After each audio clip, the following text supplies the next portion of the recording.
수행자의 마음가짐이죠. 수행 시작하기 전 앞선상 공덕과 오늘살 공덕이 나와 이웃의 기쁨과 평화를 얻는데 도움이 되기를 바라며 모든 사람들의 번뇌가 사라지기를 기원합니다.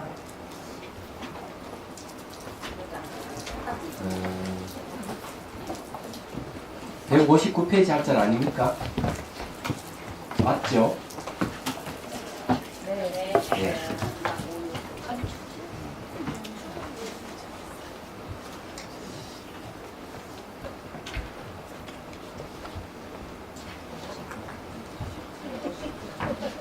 그 오전에 인도 갔다 온 이야기를 했는데 하나 빠뜨린 게 사실 있긴 있어요. 그렇게 재밌는 얘기는 아니고요. 사찰이 세라곰바라는 사찰이 그 안에 세라지가 있고 세라매가 있는데 총 28개의 사찰이 있다 그랬죠. 그리고 큰 마을을 이루고 있고 한 3,000에서 5,000명 산다고 얘기했는데 과연 그 큰 사찰이 어떻게 이루어졌을까. 그렇게 그 안에 일반 사람은 아무도 없고 다 스님들이 사는 집인데 큰 사찰이 있고 좀 막 일반 사찰처럼 여보세요? 아니 내가 지금 서울에 강의하고 있으니까 오늘 저녁에 내려가거든요. 가면은 한 7시 될란가. 그때쯤 오요? 예.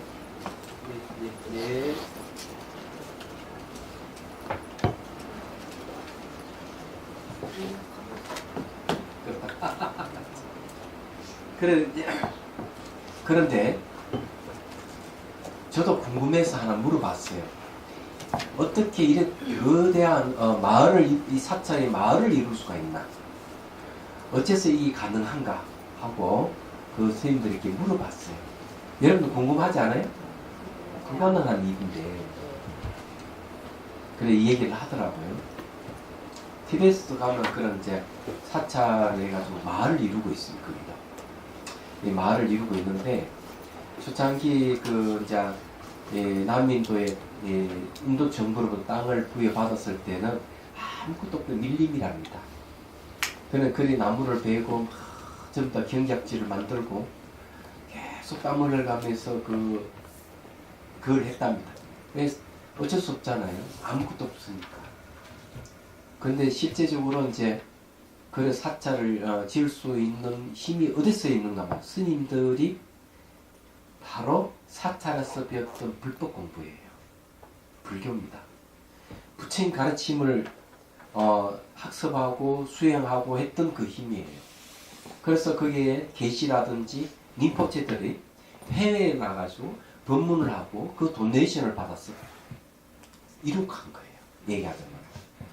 근데 그 소리 듣고 한국 스님들하고 딱 비교를 해보니까 한국 스님들은 대부분 그냥 주는 거 받아서 먹고 그냥 가만히 있는 거. 이런 느낌이 받았어요. 그러니까 이 스님들이 외해에 나가지고 계속 유럽이나 미국이나 전 세계 가서 자기 법문하고 그 도네이션을 처음 다 그런 사찰을 이룹니다. 말하자면. 그래서 그런데 어떻게 그 많은 스님들이 그렇게 살 수가 있느냐 하는 게 또 있어요. 그 안에는 뭐가 있는가 하면 사찰이 바로 교육기관입니다. 그러면 티베트 난민촌에서 아이가 학교 갈 나이가 되면 절에 보내요. 절이 학교니까. 그래서 자미들이 많은 거야. 그러면 거기서 절에서 다 교육을 시켜요. 교육시키고 그래서 계속 출가생활 할 리는 계속 출가생활 하고 계속 나갈 리는 나가고 이렇게 또 하는 겁니다. 또 하나는 환생제도, 림포체 제도라고 하는 게 있어요. 이게 굉장히 뿌리 깊게 박혀 있기 때문에 이 티베트 불교의 특성이라 할 수가 있죠. 환생제도입니다. 그래서 그 림포체들이 꽤 많은데 다 환생하고 고성들이라는 거죠. 그래서 계속 죽고 태어나고 또 아이를 찾아서 또 이렇게 개성을 하게 됩니다. 예를 들어 가지고 어떤 사찰, 요번에 니종 림포체를 제가 만났다 했는데, 니종 림포체의 사찰이 나닥에 있습니다. 나닥 이름, 거기 사찰 이름 니종 곰바예요. 저 거기 가서 하룻밤 자기도 했었어요. 청년 스님하고. 절이 엄청 큽니다. 그것도 그냥 마을이라고 생각하면 돼요. 그러면은 니종 림포체가 돌아가시고 다시 환생하면은 맨 거절 주지예요. 또 돌아가 태어나면 맨 거절 주지예요. 무슨 말 이해가 되죠? 그렇기 때문에 그렇고요. 또 한 가지는 사찰 안에 예를 들어 28개 사찰이 세라 곰바라면은 28개 중에 한 사찰에 그 한 사찰 또 그룹이 또 나눠지는데 어느 소속에 딱 소속되면은 이동이 없습니다. 얘기하자면 마치 교회가 A락하는 교회에 다니다가 B락하는 교회에 가지 않듯이 거기는 한 사찰에 딱 소속되면 그 사찰을 계속 다니고 죽을 때까지 그 사찰에 다니는 거예요. 소속되어 있는 거예요. 한국은 그도 부처님 당시 모습을 가지고 있습니다. 한국 불교는. 그게 뭔가 하면 동안거, 해안거, 하안가 되면은 문중이 다 있지만 따로 있지만은 거의 극한하지 않고, 예를 들어서 뭐 동화사에 소속되어 있는 스님이라 하더라도 송강사 가서 살 수 있고, 범어사 가서 살 수 있고, 방부들이 가지고. 그래서 이거는 굉장히 좋은 제도예요. 한국 불교. 근데 티벳은 그게 없어요.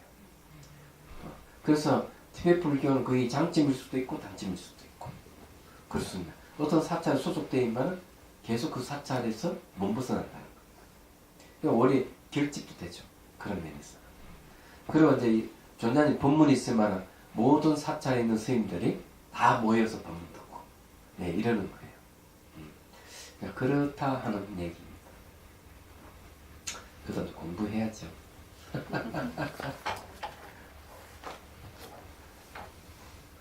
그래서 한국 불교는 지금 이제 변환기에 왔다고 저는 생각하는데, 그 이유가 남방 이파사나 들어온 지가 벌써 15년이 넘었고 티벳 불교도 들어오고 있고 얘기하자면, 그래서 이제 또 해외에서 또 명상 프로그램이 들어오고 있고, 그래서 불교가 지금 새롭게 좀 요동치고 있다 이래 보면 돼요. 그런 걸 알 수 있는 게 뭔가 하면은 한국 스님들이 남방에 가서 수행을 많이 합니다. 벌써 또 달람살레가 한국 스님들 또 그룹이 또 져가지고 그쪽 불교 또 배우고 있어요. 얘기하자면. 그래서 이게 한국 스님들 중에서 공부하는 스님들이 그런 식으로 해외에 나가서 하고 있다는 거죠. 그건 뭔가 아마 한국 불교에 만족하지 못하기 때문에 그런 거죠. 뭔가 부족하기 때문에 그런 데 가서 새로운 걸 하루를 찾고 있는 거죠. 그런 사람이 또 오기 시작하고, 또 실제적으로 남방에 있는 스님들이나 북방에 있는 티벳 스님들이 한국에 오고, 이런 일이 있기 때문에 한국 불교는 그런 것 때문에 각기병에서 벗어나지 않겠나. 내가 살밥만 먹다가 가나스니나 살밥만 조사선에 살밥 먹고 있다가 보리도 들어오고 콩도 들어오고 그렇습니다. 그럼 좋아지겠죠. 안 그래요? 그냥 그렇게 희망을 가져봅니다. 자, 159페이지 중간에 오색참 명상인데 이게 아주 중요해요. 오요소의 마음 색채는 고유의 파장과 진동수를 갖고서 신체에 영향을 준다. 저기 그 티벳 불교에는 저기 보면은 깃발을 걸어놔도 오색 깃발, 인가에도 그렇고 있고, 행사를 뭘 하더라도 오색실, 우리나라도 행사 오색실 있잖아요. 근데 그 지, 수, 화, 풍, 공, 5대를, 이 5대의 5가지 색깔입니다. 얘기하자면 이 5대라고 하는 것은 요소라고 하듯이 5가지 요소가 딱 보이면은 물질의 형태를 이루고 심리를 일으킵니다. 얘기하자면. 그래서 근원이라고 봐야 돼요. 얘기하죠. 지금 현재 우리가 이 5요소 지금 공부하고 있는 것은 이 불교에서 얘기한 대로 하자면은 우주의 근원에 대한 얘기를 공부를 하고 있다. 이렇게 생각하십시오. 우리는 색채에서 못 벗어나고 있거든요. 다 눈을 돌리면 다 색채예요. 눈을 돌리면 색채이기 때문에 이 색채가 바로 5가지 요소의 색채라는 것을 여러분 이해를 하셔야 돼요. 네. 그래서 이 고유의 파장과 진동성을 갖고서 신체에 영향을 줍니다. 세포의 DNA 자체는 다른 것과의 관련 속에서 존재하므로 DNA들은 이 색채들의 파장과 진동의 영향을 받을 수밖에 없고, 따라서 오색찬 명상은 신신의 질병에 대한 치유 효과가 있습니다. 몸과 마음에 영향을 주는 색채의 근원은 마음의 자성강매입니다. 그렇지만은 자성강매에서 색채가 바로 나온 것이 아닙니다. 오요소는 몸을 의지하여 대상을 인식할 때 일어나는 탐욕과 성능, 그리고 어리석음에 빠져 선악을 시비하는 분별과 감정을 통해 나오는 색채는 모이면 모일수록 어두워집니다. 반면에 마음의 빛이 오요소의 몸을 의지하되 지혜에서 나온 색광은 모이면 모일수록 청명하게 밝아집니다. 즉 지혜의 맑고 투명한 성품이 오요소를 의지하는 색으로 나타나기 때문입니다. 오요소와 강요소는 이런 지혜의 색인 맑고 투명한 오색을 낳는 겁니다. 그럼 이거 근거가 어디 있느냐 이러면은 대승기신론에 지혜의 성품은 물질, 색이라고 하고요. 그걸 바로 법신이다 이렇게 얘기합니다. 그 다음에 그 물질의 본성은 바로 지혜다 그랬습니다. 그래서 색채는 그 형태가 없는 무형을 얘기하고 그걸 바로 지신이다 이렇게 얘기를 하는 겁니다. 이제 여기 보면 법신이 있고 지신이 있습니다. 자, 법신을 얘기할 때는 지혜의 성품이 뭐냐 하면 고색이기 때문에 그렇고, 지신은 뭔가 하면은 색의 성품은 지혜이기 때문에 그렇다. 이렇게 이제 얘기를 합니다. 다음 요 지신을 얘기할 때는 색의 성품이 바로 그 지혜이기 때문에 색성은 뭐냐 하면 색성적 무형이다 그랬습니다. 여기 아주 포인트예요. 이렇게 얘기하고 있습니다. 그래서 이제 우리가 색채를 공부할 때 이 색채라든지 물체라든지 형태를 갖고 있는 이것은 그 본질이 뭐냐 이렇게 우리가 한번 의문을 갖고 파고들 필요가 있어요. 근데 불교에서는 아예 이것을 뭐라고 얘기를 하는가 하면 이 색의 본성은 바로 지혜다 이렇게 얘기합니다. 굉장한 일이죠. 그러면 지혜가 뭡니까? 마음이잖아요. 마음의 지혜를 얘기하잖아요. 그러면 이 물체를 이루고 색깔이라든 물체를 이루고 있는 이게 뭐냐 하면 바로 마음이라는 얘기입니다. 근데 이걸 이제 그 물리학자들이 이 얘기가 그런 이야기예요.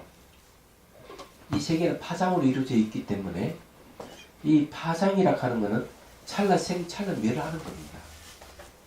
그래서 그때도 얘기했지만 물리학자들이 원래 하는 건 원자의 핵의 밀도가 높다고 얘기하는데 과연 원자 핵이 밀도 높은 이게 단단한지 생각하는 생각이 더 단단한지 두 개를 갖고 얘기하면은 생각이 더 단단하다는 거죠. 그래서 원자 해골이 밀도가 높다 하지만 이건 전자와 같이 생겼다 살았다 반복한다는 겁니다. 그래서 찰나생 찰나멸한다는 얘기죠. 불교에서는 찰나생 찰나멸한다는 말이 바로 물리학자들이 하고 똑같은 얘기예요. 그럼 모양이나 부피는 그럼 어떻게 인식이 되느냐 하는 문제가 있어요. 그래서 이 색깔은 이 파장이 이제 눈으로 들어오면 긴 파장, 짧은 파장 색깔로 인식하고, 그럼 두께라든지 이런 건 어떻게 되느냐 하면은 전자기력이라는 전자기파가 있는 거죠. 전자기력은 어떤가 하면은 물체에 다 있고 사람이 또 있습니다. 그래서 이렇게 잡으면은 딱딱하게 느끼지는 거는 바로 손에 있는 전자기력하고 찻잔에 갖고 있는 전자기력이 서로가 부딪혀서 밀어낸다는 거죠. 밀어내기 때문에 딱 잡고 있으면은 이게 부피감을 느끼시는 거죠. 그건 알고 보면은 그것도 한번 전자기력이기 때문에 생멸하는 파장일 뿐이라는 거죠. 얘기하자면. 그건 실체가 없는 게 비어있는 겁니다. 그래서 99.99%가 비어있다. 이렇게 얘기하는 거예요. 99.99%라 하는 100% 비어있다는 소리거든요. 생각해보면 아실 거예요. 그럼 우리가 두께라든지 색깔이라든지 이런 걸 느끼는 건 전부 다 두께도 없고 색깔도 없고 하는 이것, 모양도 없는 이것, 마음이 구성을 한다는 거죠. 마음이 구성하기 때문에 마음이 창조주라고 하는 겁니다. 이해가 되실 거예요, 이게. 그래서 이게 이런 얘기가 가능해지는 겁니다. 말하자면. 그런데 이제 만일에 호공하고 공을 갖다가 대비시켜서 우리가 이 얘기를 한다 그러면 얘들 이제 마음 수련을 해서 하는 거는 호공을 궁극으로 하고 내가 다 때려볼 수가 없어서 호공 자체가 된다 할게요. 호공 자체가 돼서 창조주가 된다 그랬어요. 창조주. 호공 자체가 되면 창조주래요. 이거는 색깔은 거짓말입니다. 왜 거짓말일 수밖에 없는가 하면 호공은 아무것도 없어. 대상이 없어요. 인식 대상 아무것도 없어요. 그래서 호공 자체가 되면 뭐가 없어버리는가 하면 알미 없어져요. 알면 주와 이렇게 객이 서로 상대해야만이 여기서 알미 발생합니다. 얘기하면. 근데 호공은 인식할 대상이 없어요. 호공 자체가 되면은 알미 없어요. 안다 하는 게 없으면 완전히 없으면 무지가 됩니다. 이건 무지라고 합니다.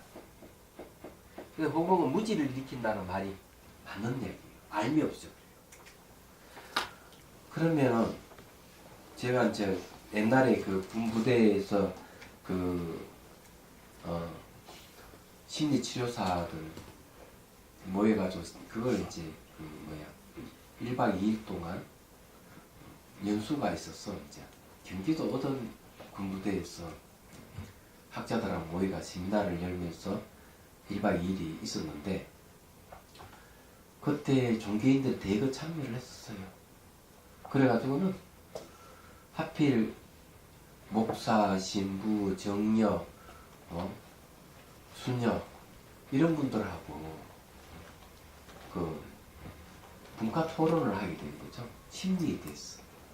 그래서 제가 이제 좀 유식 좀 알고 하니까 유식하게 내가 그 성직자들 대상으로 해서 분과 토론할 때 막 그냥 설을 했어요. 설을 풀었어요. 제가. 한 목사님이 듣고 있다가 조금 마음이 불편했던가 봐. 나보고 하는 이야기가 마음요. 불교에서 하는 마음은 영성의 한 부분에 지나지 않습니다. 딱 이렇게 얘기하는 거죠. 그 말 듣는 순간 제가 알아차렸어요. 왜 그러냐면은 그 평화골이라는 그 종교 지도자 모임이 있습니다. 거기 7대 종교 지도자들 모임에 제가 가서 불교와 영성에 대하여 하는 그 주제로 강연을 한 적이 있어가지고 영성에 대해서 전화로 신부님에게도 묻고 이렇게 물어서 영성이 뭔지 알았어요. 기독교에서 말하는 영성하고 불교에서 말하는 영성이 달라요. 불교에서 말하는 영성은 불성과 같은 개념이고요. 기독교에서 말하는 영성은 성령을 받아들이는 마음, 진짜 별 볼일 없는 마음입니다. 그래서 제가 바로 질문을 했어요. 목사님, 우주를 하나님이 창조했다는데 그 하나님은 알고 창조하셨습니까? 모르고 창조했습니까? 네, 물었어요. 그때는 아니 알고 창조하지 어떻게 모르고 창조하느냐고. 그랬다 바로 얘기했어요. 그러면은 하나님 속성이 뭔지를 아십니까? 딱 물으니까 묵묵부답. 알아챘는지 모르지만은 알고 모르고 하는 이 문제는 마음의 문제거든요. 그래서 이 알고 창조했다 그러면은 창조자 이 앞서 뭐가 먼저 있습니까? 마음이 먼저 있기 때문에 얘기죠. 모르고 창조할 수는 없으니까. 그래서 이제 제가 아주 친절하게 얘기해 줬어요. 네, 친절하게. 안다는 건 바로 마음이다. 마음이 없이 어떻게 하나님 창조를 하겠느냐. 그래서 마음이 먼저입니까? 창조자가 먼저입니까? 하고 물을 수밖에 없는 거죠. 나 침묵을 지켰어요, 전부 다. 제가. 그냥 한 번에 제가 다 잠재운 거예요. 그냥 이번에도 이제 그런 글을 내가 썼는데, 허공 자체에 뭐 알미 없어지는데 무슨 창조자가 될 수가 있는 얘기야. 이런 새빨간 거짓말을, 그건 이런 걸 믿지 말아야 된다. 얘기하자면. 창조자가 있으면 천국이 당연히 있죠. 자기가 허공 자체가 진리가 되고, 자기가 창조자가 되고, 자기가 천국이 돼요. 그러면 이런 일이 벌어지면 어떤 문제가 발생하면 이런 문제 발생합니다. 수천 수만 명이 만약에 호응 수련회가 호응 자체가 되면은 몇 명이 남을까요? 네? 1000명이 호응을 수련회가 호응 자체가 되면 몇 사람이 남을까요? 네? 네? 한 사람밖에 없잖아. 호응 자체가 되니까. 1000명이 하면 한 사람만 남아요. 그러면은 999명은 어디 됩니까? 없는 거지. 사라져버리고. 융합돼가지고 사라져버리고. 아니, 그러면 자기가 창조주는 하나밖에 없는데, 그 밑에 창조된 이 백성들이 한 명도 안 남는데 어떻게 하지? 이런 엉터리가 어디 있냐, 얘기예요. 이런 수련을 하면 결국 가서는 수천, 수만 억이 그냥 하나로 바뀌어버립니다. 하나가 된다는 게 좋은 게 아니에요, 이거는. 얘기하자면. 이런 사고방식은 다양성을 부정하기 때문에 독재를 가는 사고방식이에요. 그렇게 될 리도 없지만. 그래서 허구수련 하면 안 되는 거예요. 그래서 이제 얘기하자면 내가 그런 건데, 그렇다면 왜 이런 이야기를 제가 하느냐 하면, 허공이 아니고, 공 자체가 되면 어떻게 될까? 재밌잖아요? 그럼 여기 이제 바로 이 지혜에 대해 이 지성이라 하는 내용이 뭔가 하면 공입니다. 그래서 이 지성적 색이라 하는 것은 바로 공 즉시 새가 똑같은 말이에요. 얘기하기하죠. 그럼 색적 지라고 한다면은 이건 뭐 하는가 하면은 색적 시공하고 같은 얘기입니다. 반야신경에서 말하는. 그래서 여기에는 다양성이 있습니다. 모든 존재의 뿌리는 내재하는 실제는 공은 똑같은데 드러난 모습은 각가지 모습이 나타날 수 있어요. 각가지 모습이 나타나더라도 내재한 실체가 없는 건 똑같아. 그래서 바로 이게 이제 공성이 대한 얘기. 그래서 우리가 이런 모양, 색깔이 다양하게 나타나는 이유가 바로 그겁니다. 이게 진실이에요. 그래서 보도 공성은 다른 말 1mm가 한 맛이라고 하는데 해심일경이 이런 얘기를 해요. 이게 아주 재밌는 얘기인데 캠퍼스에 아무것도 없어. 그럼 온갖 그림을 다 그릴 수가 있다. 해심일경이 이 얘기합니다. 캠퍼스에 아무것도 없는 것이 1mm 한 맛이다. 한 맛이기 때문에 온갖 그림을 다 그릴 수가 있다. 이 공성이에요. 얘기하자면. 그래서 이 다양한 사람, 다양한 색상 이게 나타나는 게 본질의 피에 있어서 가능하다. 이게 색채의 비밀이에요. 형태의 비밀이고. 그래서 여기서 제가 이야기하는 이 내용이 그냥 시시한 내용이 아니라는 걸 제가 말씀드리는 거예요. 또 색채 이야기하면은 학문의 한 분야 이렇게 얘기하지만 우리 현실적으로 다 만나는 형태가 색채인데 이게 진실을 모르면 안 되는 거죠. 그래서 여기서 이 얘기를 합니다. 이해가 되시죠?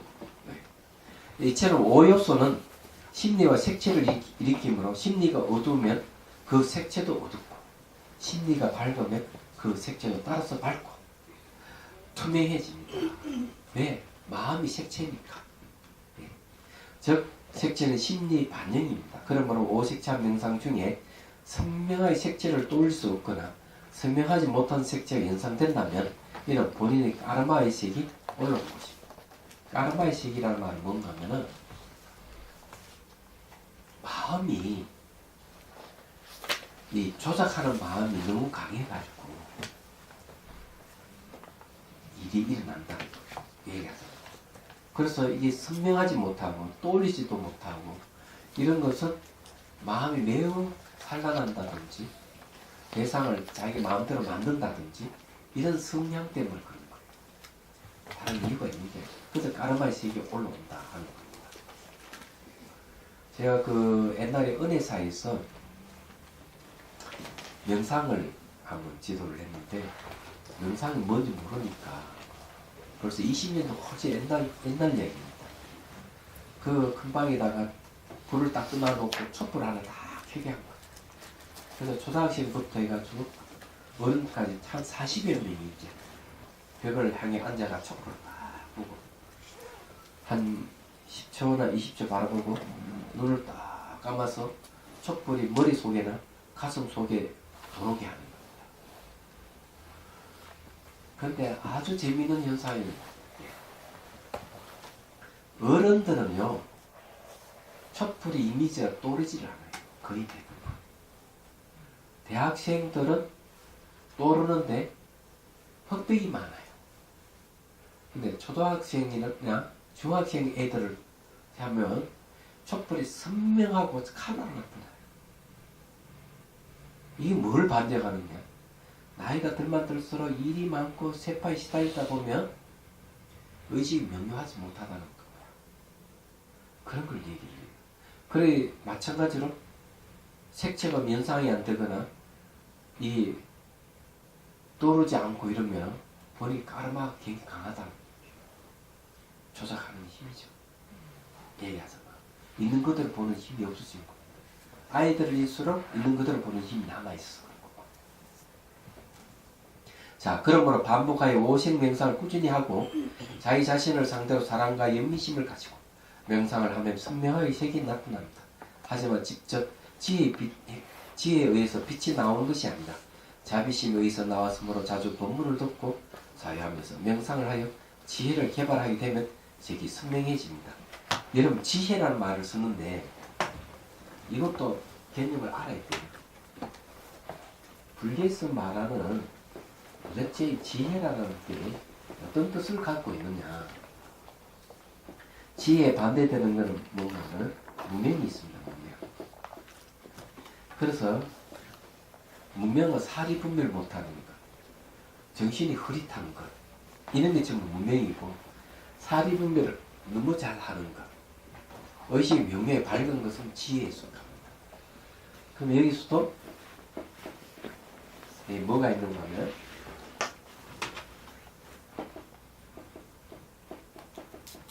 선지혜가 있어요. 그 다음에 악지혜가 있어요.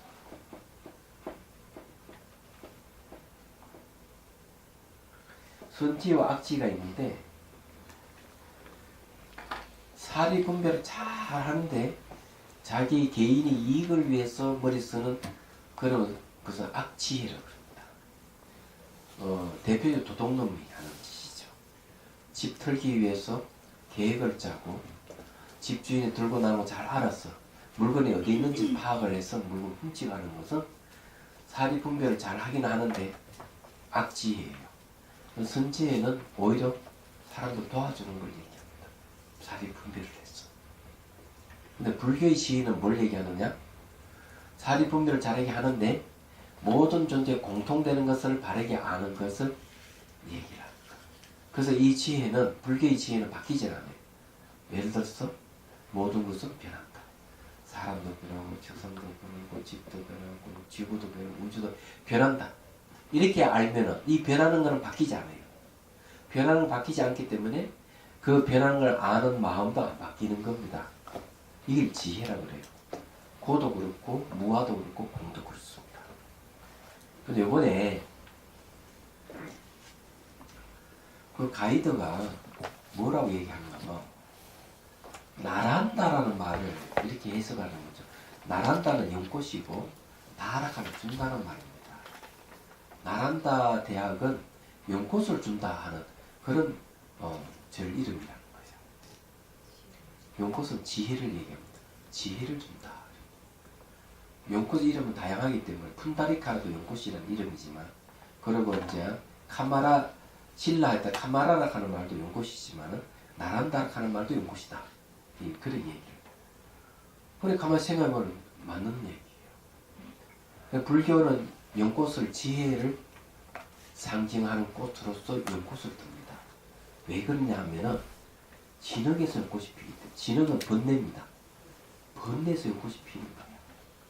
번뇌에서. 그러면 번뇌에서 벗어난다는 거예요. 그래서 이 여러분들이 여기 와서 공부하는 것은 연꽃을 받아가는 겁니다. 제가 부처님을 대신해서 열심히 여러분들에게 지혜를 주는 겁니다. 다른 게 아니에요. 부처님 가르침, 지혜의 가르침입니다. 생활에서는 자비의 가르침이죠. 그렇지만 이 본문 들을 때는 지혜를 여러분 갖고 가는 거예요. 여러분 불법 공부를 하고 의식 명료하지 않습니까? 혹시 저기 사리 분별 같은 잘 안 합니까? 하죠. 그래서 여러분들은 대단한 분들이에요. 예, 내가 TV 보면서 뭐 살사 춤추는부터 스포츠 댄스부터 노래로부터 막 나오면서 그걸 그렇게 얘기하는데, 그걸 다 보면서 저 사람들은 인생은 이제 끝났구나. 건강은 해질고 재미는 있을는지 모르지만 지혜가 여러분들하고 비할 바가 아닌 거죠. 혹시 여러분이 끝나고 난 뒤에 살사 춤추는 거 노래 가는 건 아니겠죠? 왜요? 뭐죠? 네, 가.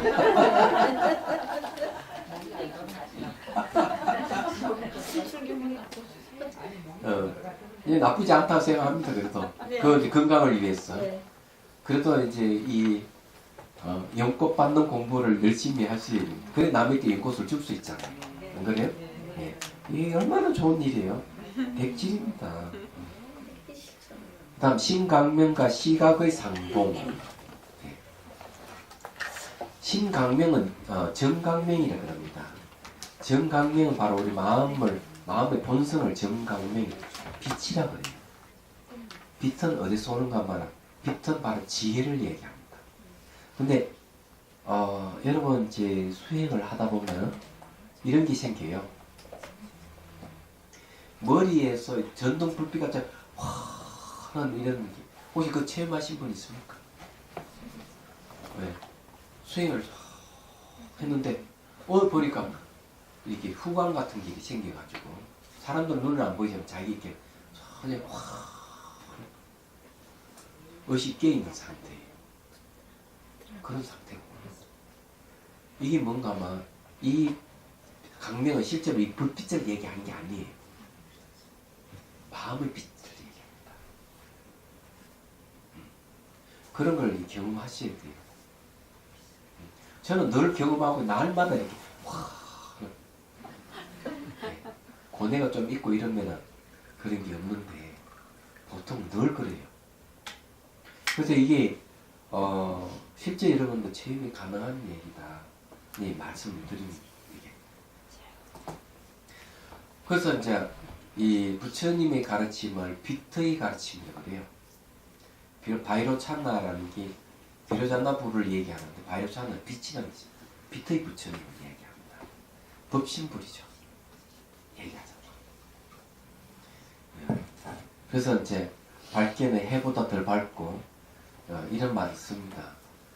다 이유가 있는 거죠.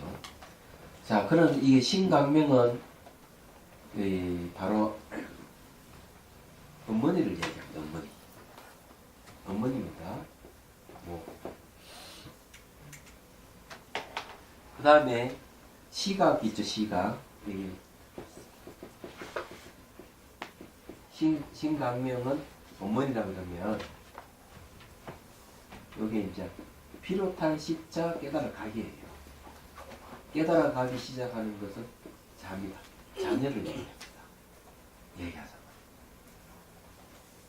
그래서 이 두 개 딱 만나는 거죠. 두 사람이 딱 만나면 바로 뭔 줄 아십니까? 딱 만나면 법신입니다.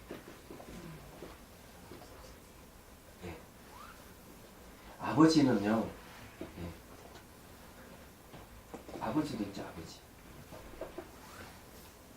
아버지는 보통 방편이라고 얘기합니다. 요거는 뭐는 이제 반야라고 얘기합니다. 이런 식으로 이제 보통 그래서 반야를 불모라고 해요. 방편이 이 아버지는 방편에 속합니다.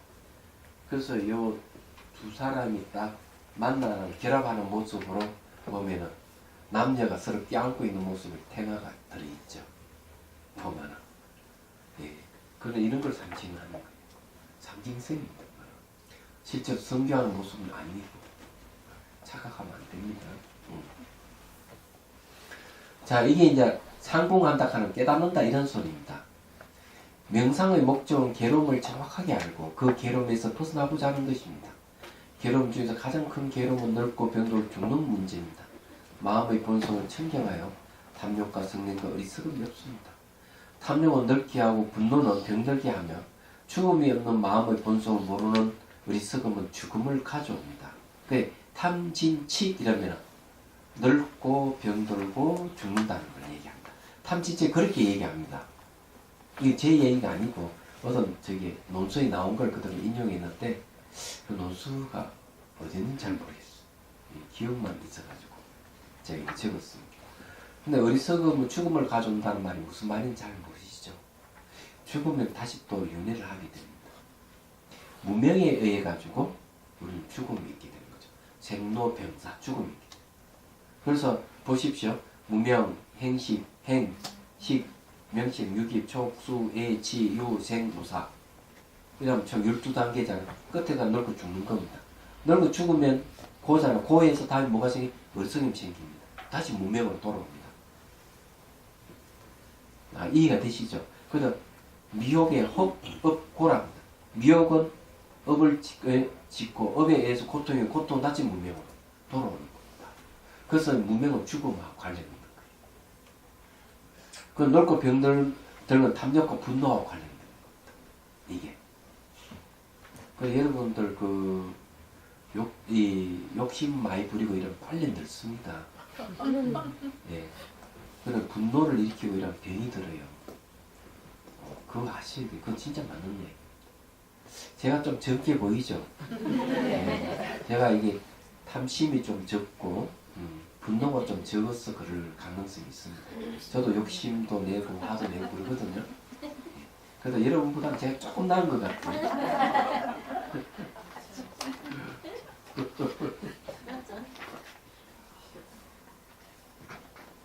탐진체 삼독이 없는 청정의 마음의 본성은 넓고 병도 죽는 것이 없습니다. 다시 말해 본성 청정은 생사가 없습니다. 그러나 넓고 병 죽음은 생멸합니다. 그것도 넓고 병도 죽음은 생겼다 살았다 생멸하는 건데 우리 마음의 본성은 공성이기 때문에 생멸이 없어요. 그걸 청정이라고 그래요. 이걸 알아야 돼요. 이게 중요한 거예요. 그래서 이거를 이제 만일에 대승기신론에 대대를 치면 이렇게 됩니다.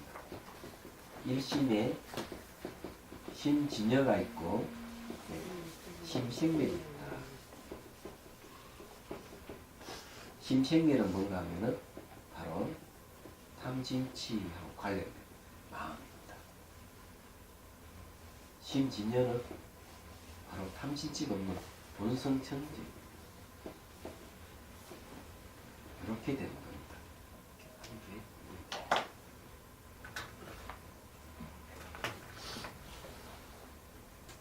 그렇기 때문에 이제 이 본성청정과 탐진치라는 하는 게 같은 일심이에요. 그래서 이제 여기 심전념문 있고 여기에 심생밀 문이 있다. 그럼 요 문으로 쏙 들어가려고 그러면은 요거는 뭘 해야 되나 이파산나 수행인데요. 이파산나 관을 쫙 해가지고 마음이 생겼다 사라졌다 하는 것을 잘 분별하면 그 다음에 이제 생밀심이 없어져서 심생밀문에서 들어가느냐 심진념문으로 들어가는 거예요. 심진념문에 들어가서 일심을 깨닫게 되는 겁니다. 이게 대승기신론에서 이야기하는 깨달아 들어가는 방법 이런 거예요. 자, 생멸은 생사입니다. 따라서 본성 청기의 불생불멸과 넓고 병들고 죽음의 생명은 서로 만날 수 없어. 접촉이 불가능. 만날 수가 없어. 이 말은 왜 중요하냐면 여러분 생로병사하지만 여러분 본성은 생로병사가 없다는 겁니다. 그래서 마음의 본성을 안다는 것은 전 우주의 존재를 안다는 거예요. 눈에 보이 들리는 이 세계는 전부 뭡니까?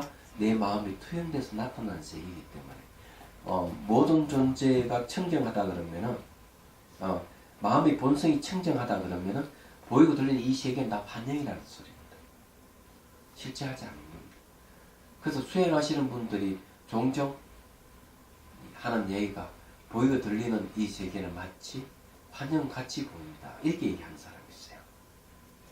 실제 그렇게 보입니다. 얘기하자면. 저도 이 사물을 보면은 제 시선에 이 벽을 투과하거든요. 투과하기 때문에 이 환영으로 보여요. 얘기하자면. 믿거나 말거나 한데. 정말요. 제가 이걸 가지고 다다이 라마 스님에게 질문한 적이 있습니다. 제 시선을 보면 이게 전부 다 시선이 사물을 투과해 가는데 이게 뭡니까? 물은 적이 있어요. 그때 4가지 질문 중에서 그 3번째 질문, 이 질문이었어요. 관심 있어요?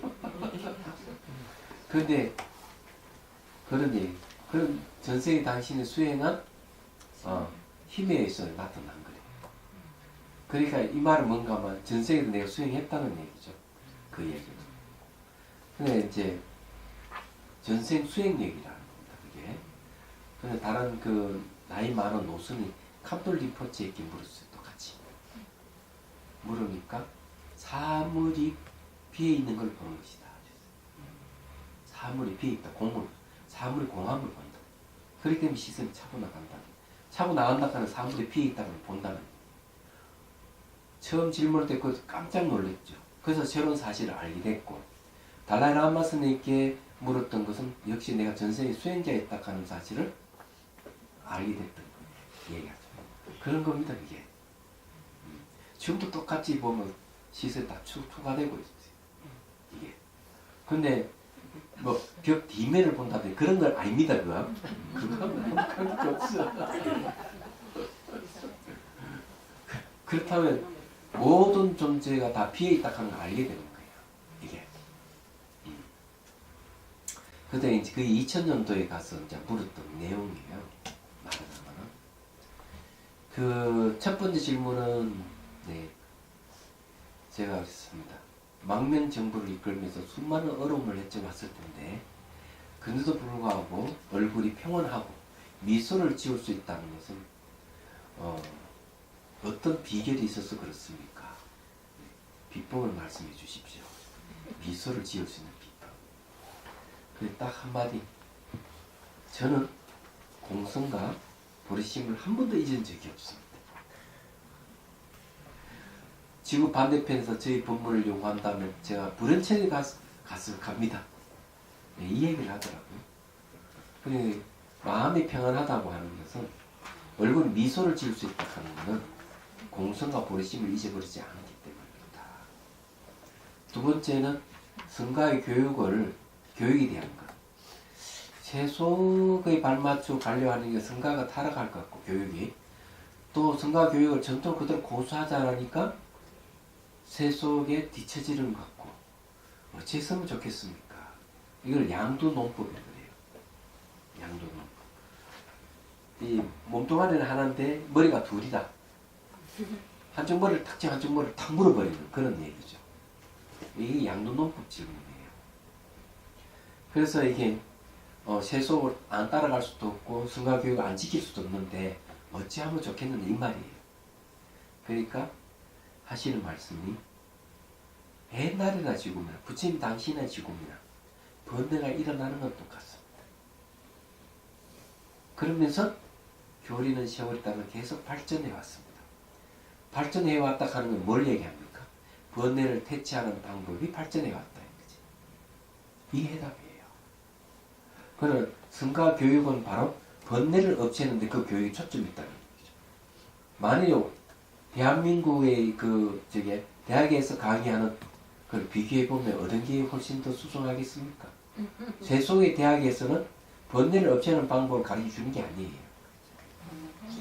먹고 살기 위해서 기술이라든지 이런 걸 가르쳐 주는 것이지 번뇌를 없애줘서 마음을 편안하게 해주는 가르침 하나도 없습니다. 그래서 성가교육이 얼만큼 근본적인 문제를 다루고 있는지를 알 수가 있는 거죠. 그래서 세 번째 질문 아까 투과되는 얘기를 했고요. 그러고는 그때는 여러 스님들, 송강사 소인보로 스님과 다 같이 갔거든요. 방경 스님 모시고 갔는데 다 끝났어. 한 사람 앞에 세 가지 질문씩 하기로 했고 질문할 때 딱 옆에 앉아가지고 손을 딱 잡고 이렇게 대화를 했으니까. 그런데 섭섭한 거야. 빠진 거지. 그랬더니 한마디 또 했어요. 하나 더 질문해도 되느냐고. 그래, 질문하래. 그때는 벌써 대담 시간 1시간을 잡았는데 청전 스님이 통역하고 청전 스님이 다 말을 해준 거거든. 그걸 하래. 그러니까 내가 딱 질문했어. 무아의 핵심이 뭡니까? 딱 이랬더니 당신 진짜 좋은 질문했다고. 그전에는 어느 스님도 질문해도 좋은 질문을 말 안 하더니만 마지막에 무아의 핵심 뭔지 얘기해. 좋은 질문했다고. 그래서 딱 이렇게 숙이면서 막 설명을 하시는 거야. 시간은 저 가는데 비서진들이 앉아보지를 못하는 거지. 1시간 왜 다음 또 일정이 있으니까요.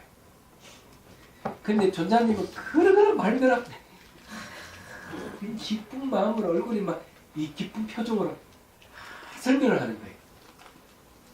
그리고 반박자를 딱 쉬는 순간 내가 또 딱 던졌습니다. 그 내용이 이런 이야기입니다. 호응은 텅 비어서 아무것도 없지만 호응 자체가 없는 것이 아니듯이, 이 비유예요. 아니듯이 무아의 핵심도 그와 같습니까? 무아도 그와 같습니까? 딱 이렇게 하니까 딱 우리 가만히 있다가 허리를 펴요. 자, 이 생각을 자 펴더니 당신 말이 맞습니다 하고 또 막 설명을 하는 거예요. 이야, 그때 제 감동을 먹은 게 이 시간 없는 시간에도 그 좋은 질문 하나 한 것이 그렇게 기뻐하면서 그렇게 신나게 설명을 하시는 얘기지. 너무 기쁜 마음으로. 이게 쉽지 않거든요. 제가 보기에. 그래서 감동 먹은 거예요. 그때. 예. 그분은 그게 제일 좋으신 거죠. 예. 다른 질문보다 그 질문 하나가 예. 청전 스님도 뭐라고 얘기했는가 하면 우리는 정치 이야기 하기 위해서, 경제 이야기 하기 위해서 우리 달라이 라마 스님을 만나는 게 아니다. 우리는 스님 대 스님으로 만나는 것이다. 그래서 보통 이 국가의 수반에는 몸에 손을 댈 수가 없지만 우리 스님 대 스님을 만났으니까 옆에 앉아서 제일 먼저 손부터 잡고 얘기하라. 손부터. 손을 만지면 손이 내보다 더 커요. 손이 엄청 부드럽더라고. 예. 근데 어쨌든 이 부드럽다 하는 말은 무슨 말인지 잘 모르시죠? 능경에 보면 도라솜에 비유, 부처님 손을 도라솜에 비유하는데 그렇게 부드러워요. 근데 부드럽다 하는 것은 또 한편으로는요, 몸에 맺힌 게 없다는 무아를 성취한 사람에게만 있는 현상입니다. 그걸 알아야 돼요. 무아를 성취한 사람은 몸이 부드러워요. 이렇게 만지면. 부드럽고 맺힌 게 없어요. 얘기하자면. 얼굴에 맺힌 게 없는 게 좋아요. 번뇌가 없으면 얼굴에 맺힌 게 없어서 얼굴이 편안하고 좋은 거예요. 그거 아셔야 돼요. 그러려면 얼마나 수행을 해야 돼. 그래서 이제 그 네 가지 질문을 제가 그렇게 해서 너무 참 기뻤어요. 사실은요. 근데 이번에도 인도 가면은 내가 물어봐야지. 왜? 옛날에 이렇게 물어보면은 캄톨 림포체도 좀 연세가 80이 훨씬 90 다 안 됐을까 이렇게 생각했는데 노스님께 물으면 거침없이 다 얘기해 주니까 내가 이 물을 수 있어서 너무 행복하다 이렇게 얘기했습니다.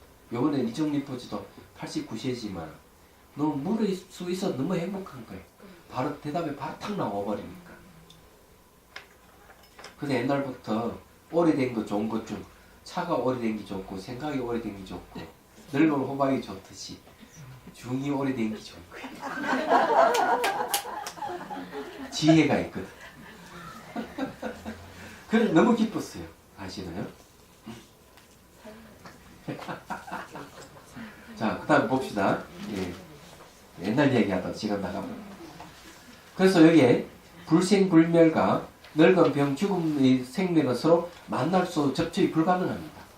그러므로 본성 청정을 회복하기만 하면 주름살에서 해방될 수 있으며 흔한 감기에서도 벗어나며 죽음마저 완전히 벗어나게 되므로 대자유가 아닐 수 없습니다. 우리가 공부하는 목적이 오색찬명상하는 목적이 여기 있습니다. 다른 이유가 있는 게 아니에요. 자, 그렇다면 162페이지 늙음과 질병 그리고 죽음에서 벗어날 수 있는 방법은 없을까요? 우리는 여러 가지 종류의 수행 방법에 의하여 청정한 본성을 만날 수 있으며 청정한 본성을 만나면 죽음에서 벗어날 수 있습니다. 그리고 그 청정 본성을 마음의 청명한 빛의 다른 이름입니다. 본성 청정을 원각경에서는 마음빛이라고 합니다. 즉 마음의 본성이 바로 빛이라는 것입니다. 그리고 이 빛에서 무변호응이 나오고 무변호응에서 흙물불 바람의 4요소가 나왔다고 설하고 있습니다. 무변호응은 4요소의 바탕입니다. 무변호응과 4요소를 합하여 5요소로 갑니다. 그러니까 무변호응은 어디서 나오느냐? 원각경 위덕 자재보살장에 보면 나옵니다. 얘기하자면 거기 50이 뭡니까? 무변호응은 어디서 나왔던 54네요. 보안보살장입니다. 보안보살장에서 보면 이 이야기 나옵니다. 그래서 이제 이 원각경이 나오듯이 끝없는 호응은 원각 각에서 나왔다. 자, 이게 또 재밌는 이야기를 해드릴게요. 예, 글 쓴 것 중에서 호응각, 호응이 있고 공이 있는데 자, 이 둘 관계가 닮아 있어요. 딱 닮았습니다. 똑같은 건 아니에요. 방기만 해주세요. 그러면은 내가 호응 수련은 호응을 수련해가지고 호응 자체가 됐다. 호응 자체가 된 걸 창조주다. 또 대영원이다. 이렇게 주장하는 사람이 있단 말이에요. 호응 자체가 돼가지고. 그러면은 불교 수행에서는 호응 자체가 되면은 법신이라고 하는데 다른 이름이 있어요. 다른 이름. 자, 호응 자체는 창조주, 대영원 하는 거는 이거는 뭔가 뭐 바로 실체를 가지고 있는 존재입니다. 그렇죠?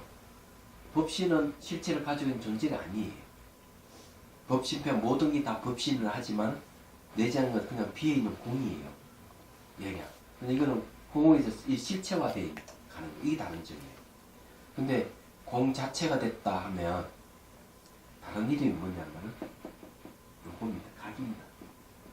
깨달을 각을 써요. 앞에다가 중국을 원자 운만한 깨달은 온각을. 그래서 모든 존재, 삼만만상 모든 존재, 그것도 원각이라 해야 돼요. 이 원각경에서. 그래서 원각경에서 이 원각을 이야기하면 삼만만상 우주, 생명이 무생명이 모든 원각에서 쫙 나왔다가 다시 원각으로 돌아가는 거예요. 그러면서 호응에 꽃이 피고 지고 하더라도 호응은 바뀌는 게 없듯이 원각에서 모든이 나왔다 원각으로 들어가지만은 원각은 바뀌지 않는다. 이 얘기를 하고 있습니다.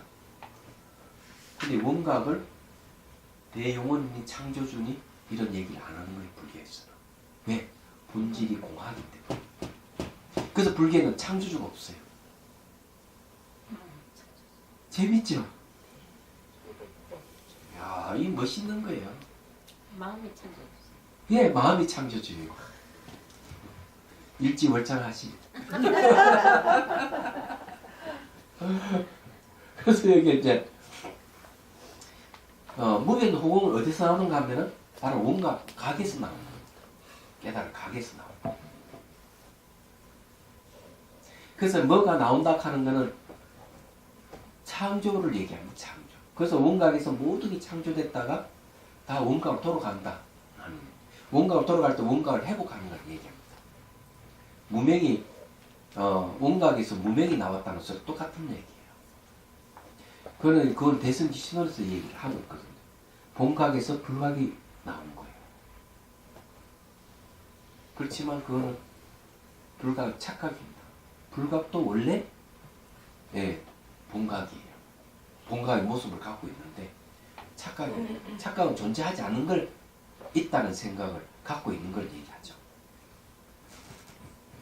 그래서 하여튼 이 지금 재미있는 이야기입니다. 자, 그래서 오요소는 당연히 마음이면서 5가지 색감을 가지고 있습니다. 즉 마음과 빛은 하나이면서 둘이면서 하나임을 알 수 있습니다. 마음과 빛은 하나라 하는 말은 뭔가 하면은 본성이 비에 있는 것 똑같이 하나라는 얘기고, 하나이면서 둘이라고 하는 것은 뭘 얘기하는 가지 차별이 나타나기 때문에 그렇습니다. 그래서 마음의 본성은 빛이며 마음의 특성은 대상을 아는 것이므로 의식은 명상을 통해서 명료해집니다. 제가 이 글을 쓸 때는 이렇게 10년을 기울여서 쓴 거예요. 이거 다. 내가 다 20년 이상 공부한 공력이 안에 다 들어가 있는, 20년이 아니구나. 40년입니다. 끊임없이 제가 이렇게 공부를 해서 발전해서 이런 글이 나온 거예요. 사실은. 그러면 찾아낸 거죠. 얘기하자면. 그러니까 공부하는 게 즐겁고 재미가 있는 거죠. 자, 그 다음에 오요소의 색감은 몸과 마음과 우주의 근원입니다. 하은경 하장 세계품에서는 일체 세계는 모두 빛과 음성으로 이루어져 있음을 쓰라고 있습니다. 빛과 음성이 뭡니까? 마음이잖아요. 그렇다면 역설적으로 5가지 색감을 상상으로 떠올려 관하면 관찰 대상이 몸을 이루고 있는 오요소의 색채 파장과 접촉이 이루어지고 몸에서 오요소의 색감으로 들어가 마음 강면을 만날 수 있는 것입니다. 그래 역설적으로 어때? 5가지 색감을 상상을 떠올려 관찰이 들어간다. 그게 관상법이에요. 그럼 몸을 이루는 오요소의 색채 파장을 접촉으로 이루어지고, 그 다음에 몸의 오요소의 색감으로 들어가서 뭘 만나? 마음 강면을 만날 수 있다. 자, 이거는 아침에 제가 이 이야기를 했죠.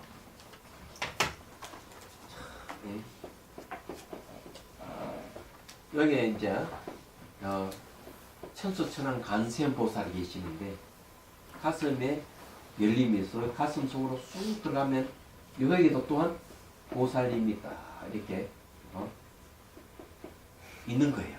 얘기하죠. 요 안에. 그리고 요 또 안에 또 들어가면은 또 이 안에 또 만다라 있으면 또 보살님 계시는 거예요. 가슴은 마음이 있는 곳이라고 했죠. 안으로 근원으로 들어가는 걸 관정하는 방법에서 시뮬레이션을 보여준다 얘기를 했죠. 똑같은 겁니다. 우리는 오색 철학하는 걸 통해 가지고 몸의 오색에서 들어가서 마음의 오색 그 근원이 바로 신강명으로 들어가는 거죠. 이게 오색자 명상이에요. 그러면은 마음 강명을 알게 되면 어떻습니까? 그 다음에 보이들은 이 세계 전부 다 마음인 줄 알게 되는 거죠. 이런 방법을 누가 제시를 했습니까? 이 방법 제시한 사람 아무도 없습니다. 얘기하자면. 그런데 이런 방법이 그러면은 부처님 가르침에 어긋나는 것이냐? 아닙니다. 다 근거를. 그래서 요번에 달라이 라마 스님께서도 뭐라고 얘기하는가 하면 그런 얘기. 마음대로 만들면 안 된다 얘기야. 이 얘기를 하더라도 경전과 논수의 근거에서 정확하게 얘기해야 되는데 부처님 가르침을 왜곡시켜가지고 없던 것을 만들어서 부처님 가르침이라고 얘기하면 창조하면 안 된다. 딱 그렇게 얘기할 수 있어요. 난 그게 맞다고 보는 겁니다. 그래서 이게 호응 수준에 호응 자체가 돼가지고 뭐 대영원이고 창조주가 된다 하는 말 전 만든 거예요. 그거는. 그렇기 때문에 그건 검증할 수 없는 거예요.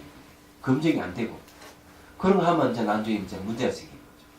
그 사람들은 불교인이 아니잖아요. 아닙니다. 그러니까 뭐 그러거나 말거나. 예, 그러거나 말거나 그렇지만 네.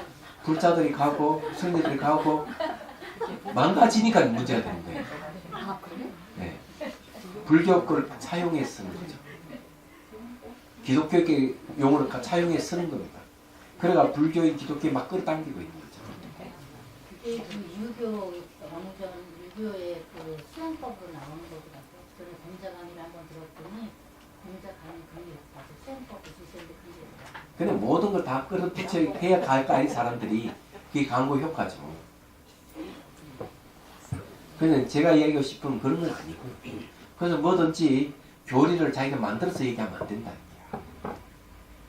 다 그 이치 맞는 근거가 있어야 된다.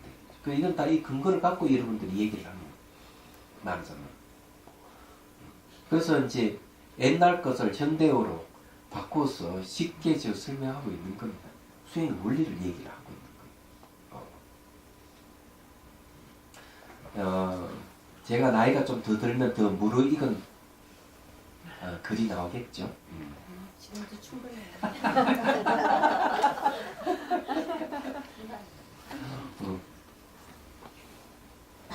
자, 읽어볼게요. 네.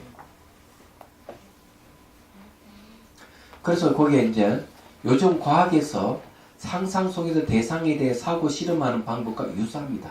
그 요즘 말하면 그게 시뮬레이션이죠. 정리하면 상상의 5가지 색감이 뭐뭐 오소의 색감에 접촉한 다음 뭐뭐 오요소의 색감이 반응하는 것이 신강명이라고 할 수 있습니다. 그 반응하는 걸 따라서 들어가면 신강명 자체로 들어가는 거죠. 이제 5가지 색채를 돌려 관상합니다. 이 관은 그 5가지 색채가 상상의 마음이므로 관찰 대상의 마음의 비친 마음과 같은 마음입니다.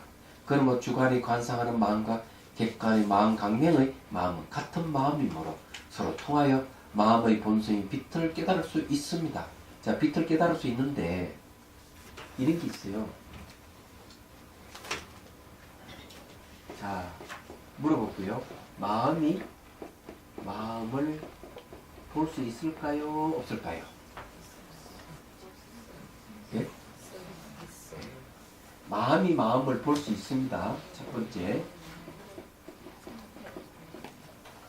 두 번째, 마음이 마음을 보면 어떻게 될까? 주객이 없어집니다. 그래서 이 두 번째를 얘기하면은 마음이 마음을 볼 수 없다. 마음이 마음을 볼 수 없는 경지에 이를 때 구경과 깨달음입니다. 이거 어디 누가 얘기하느냐? 대성귀신론에서. 그래서 구경각을 신무초상에 저기 각심초기 각심초기 신무초상이라고 있어요.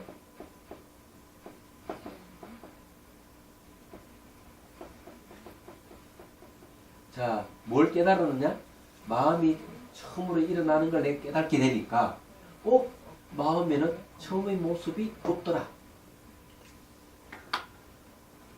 마음이 마음을 볼 수 없다는 겁니다.